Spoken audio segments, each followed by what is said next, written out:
The 100 Years' War, a name etched in history, a conflict that spanned generations. It wasn't a single war, but a series of battles, truces, and power struggles between two proud nations, England and France. What ignited this epic clash?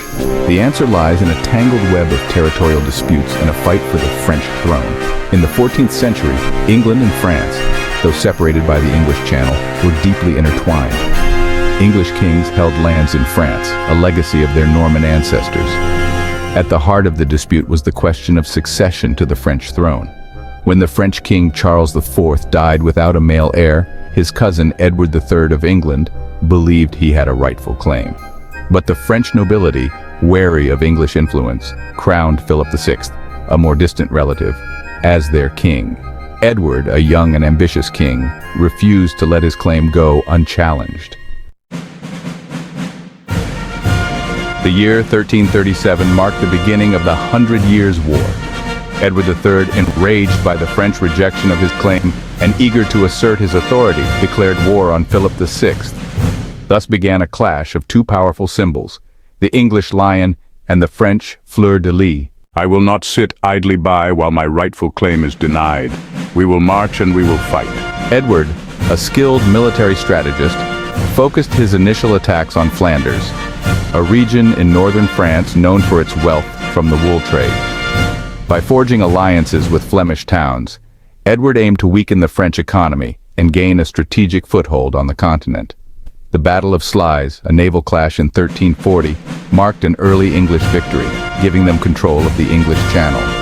The Battle of Crécy in 1346 showcased the deadly effectiveness of the English longbowmen, who decimated the French cavalry. Edward's son, known as the Black Prince, played a pivotal role in this victory. By the middle of the 15th century, the war had dragged on for decades, marked by periods of intense fighting and fragile truces. France, ravaged by war and internal strife, seemed on the verge of collapse. It was in this dark hour that a young peasant girl from Domremy, named Joan of Arc, emerged as a beacon of hope.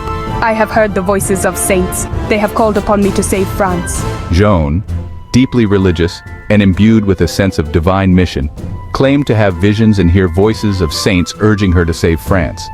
She traveled to Chinon, where the French court was in disarray, and met with the Dauphin, the uncrowned king, Charles VII. Joan's unwavering faith and conviction convinced Charles of her divine mission. The Siege of Orleans, a turning point in the war, saw Joan's charisma and military acumen inspire the French forces. They broke the siege, liberating the city and igniting a wave of French victories. Section 4. Agincourt's shadow English triumph and French resilience. Despite the setbacks inflicted by Joan of Arc, the English under King Henry V, a shrewd and ambitious ruler, remained a formidable force. In 1415, I sought to exploit French divisions and reclaim lost territories by launching a new invasion of France. The Battle of Agincourt, fought on a muddy field in northern France, became a legendary English victory. Henry's forces, outnumbered but strategically positioned, used longbows to devastating effect, decimating the charging French knights. However, the French spirit of resistance ignited by Joan of Arc did not die. Section 5. The Long Road to Peace. Shifting alliances and exhaustion. The latter half of the 100 Years' War was marked by shifting alliances, internal struggles within both England and France, and a growing sense of war weariness among the populations.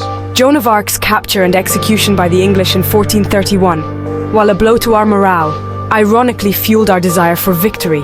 Charles VII, no longer the Dauphin but the uncrowned king, gradually consolidated his power in southern France. He reformed the French army, making it more professional and less reliant on feudal levies. The English, facing stiffening French resistance and internal divisions, gradually lost their grip on conquered territories. By the 1440s, both England and France were exhausted by decades of war. Section 6. Legacies of a century of strife, a continent reshaped. The Treaty of Picquigny, signed in 1475, marked the official end of the 100 Years' War. It recognized French sovereignty over most of the disputed territories, leaving England with only Calais, a strategic port city. The treaty, while ending the fighting, left an indelible mark on both nations and the political landscape of Europe. In England, the war had a profound impact on national identity.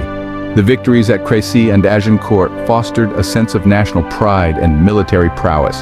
However, the ultimate defeat and loss of French territories led to internal strife and the Wars of the Roses, a dynastic struggle for the English throne. France, though victorious, emerged from the war scarred and transformed.